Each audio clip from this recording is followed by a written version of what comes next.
I don't know if this is something that you can talk about, but I got a chance to see the game for a few hours, and I have to say it's incredible, Jeff. Like, it's incredible. But almost immediately fell in love with the world and everything I saw. See, I'm tempted to say some of the things I saw, but it's just an incredible game. So how much can you talk about it? Do you know what it's going to be called? Can you talk about that? Do you know about the company? Are you allowed to say any of that? Sure. The most unconventional way to talk about this stuff for the first time. So our company name is Kintsugiyama, which most people will struggle to pronounce. Nice. And the company name has a deep meaning to me, which I'm happy to explain later if you're interested. And the game name that we're working on, it's called The Legend of California. And it's an open world game. People are going to call it a survival crafting game. People like to compartmentalize these. I think it's an action game.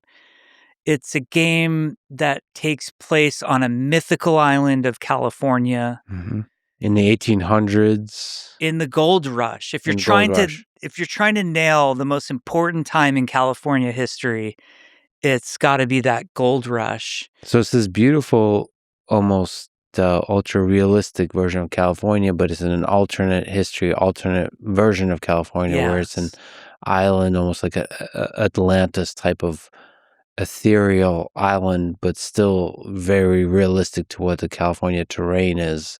Correct. And that time period. So it's this weird, like, amalgamation of this ultra realistic and the surreal. The theme of the game is very weird. We're not trying to make a historical game.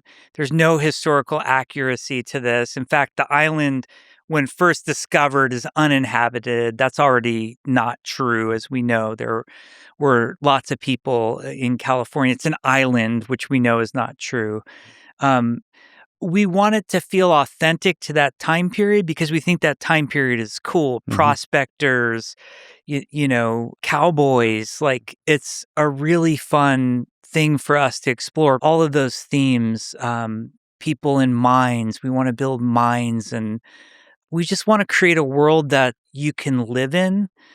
I love creating worlds. Everything that I've worked on before, from World of Warcraft to Overwatch, it's always been, how do you create this place for players to escape to? So it's an online multiplayer game. I should say the experience of it is just gorgeous. And then the music is wonderful. I'm glad you like it. One of my favorite things is just going down to the mine and digging. I mean, that's done extremely well. And as you described, the whole world is voxels. So it's generated. Can you explain how that works? Yeah, as a world, we handcrafted the world. So like the shape of California is always the familiar shape of California, except it's an island. So, you know, there's no Nevada on the eastern side. We handcrafted all of that. It looks gorgeous. And places like Yosemite are where you would expect Yosemite to be. And so all of those familiar landmarks are there. But then we have like dozens of points of interest, and those move around the map and depending on the map seed. And the map is also tiered in terms of difficulty. We don't really have levels in this game. We have tiers, and there's only 4 tiers right now. Maybe that will change. But the way that the map tiers itself each time changes with every world seed. So not only any server that you join will have a different seed in terms of how the tiers play out. So Mojave might be the easiest newbie area on your server, but on my server, it's endgame tier 4 area. Mm-hmm. But all of our notable points of interest also move around. So we have a really amazing point of interest that we call Dread Rock that's inspired by Alcatraz. And like, sure, sometimes it's in San Francisco, but sometimes it can be sitting in the middle of the Mojave Desert also. It integrates it into the environment to where it makes sense to be in that environment. And like you said, so much of what makes a world is sound and lighting. Yes. And that's definitely a thing that I've noticed. I mean, it's probably the most beautiful sunset and sunrise I've seen in a game. We have a great lighting artist who is an amazing guy named Mike Mara, and some of the inspiration for the game, like there's a lot of inspirations for this game, but there's a painter named Albert Beardstadt who I discovered while researching California, and he painted these just epic landscape pieces of, Yosemite and a lot of other of the gorgeous parts Yeah, of. we're looking at one photo of his. Yeah, it's just amazing. And these paintings were huge too. I'd love to see one in person.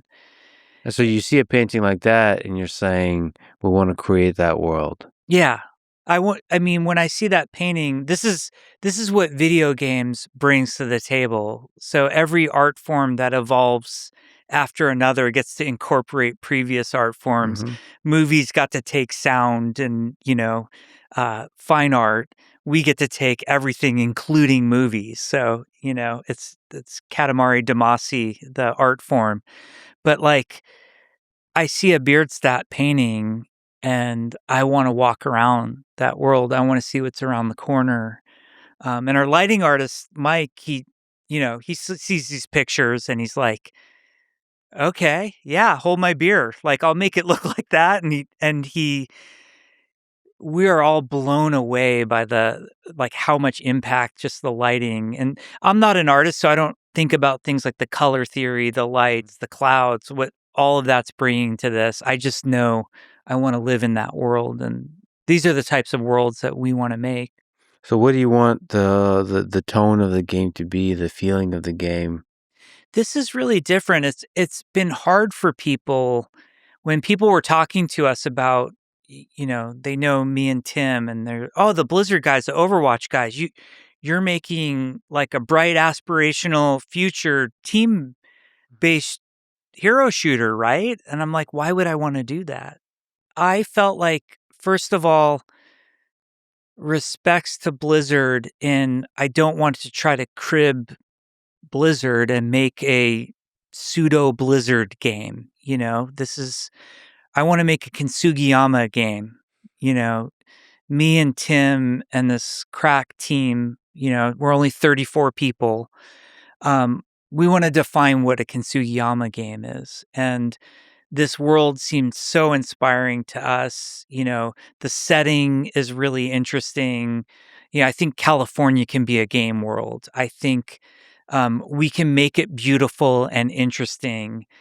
We don't have to follow history or geography. We can kind of do a spin where, it feels authentic. We can have guns that feel like they're kind of from that time period, but we're not spaceships and aliens and steampunk. Hmm. That's what we would have done at Blizzard. We're going to be a little different here. So the tone of this game, Metzen would describe Blizzard as the hero factory. We make, and what he means by that is not only are we making heroes, but we make the players into heroes.